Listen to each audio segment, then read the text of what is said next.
हमारी नई वीडियो सबसे पहले देखने के लिए।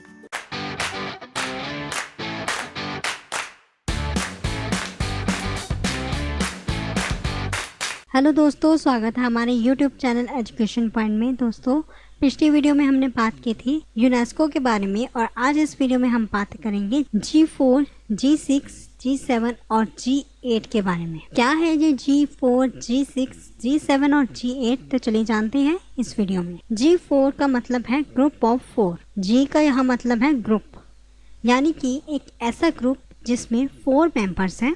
वो नेशंस कौन कौन से हैं? Brazil, Germany, India and Japan.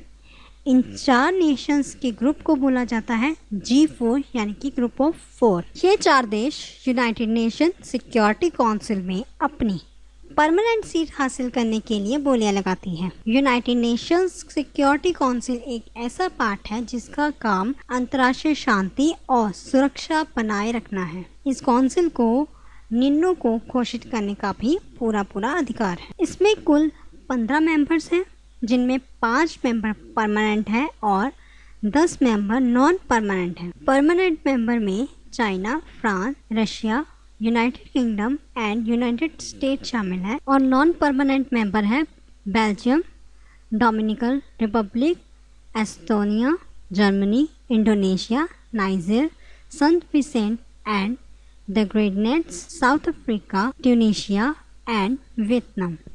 ये 10 देश हैं जो कि नॉन परमानेंट है और 5 देश ऐसे हैं जो कि परमानेंट है। जो देश परमानेंट है उनके पास सबसे बड़ी पावर होती है, कोई भी निर्णय ले सकती है और किसी निर्णय का प्रतिरोध भी कर सकती है। तो इसी के चलते ब्राज़ील, जर्मनी, इंडिया, जापान ने एक ऐसा ग्रुप बनाने के बारे में सोचा जिसमें उन्हें भी ये परमानेंट सीट मिल सके। तो इसी के चलते इंडिया, जापान, जर्मनी और ब्राज़ील ने ये तय किया कि यूएन में परमानेंट सीट हासिल करने के लिए एक ग्रुप बनाया जाए। तो इस ग्रुप को नाम दिया गया G4।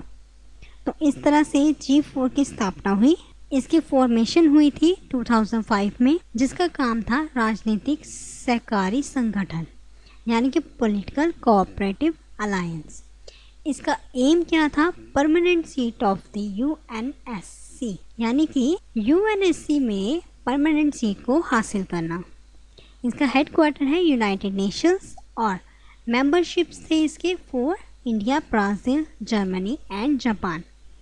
तो G4 को मेन 4 नेशंस ने मिलकर बनाया था। किसके लिए बनाया था? अपनी परमानेंट सीट को हासिल करने के लिए यूनाइटेड नेशन। किसके लिए? सिक्योरिटी काउंसिल के लिए, ताकि उन्हें भी बराबर का हक मिल सके और वो फैसले ले सके। G4 के बनाई गई थी G6, जिसकी स्थापना हुई थी 1975 में। इसकी फर्स्ट मीटिंग रखी गई थी।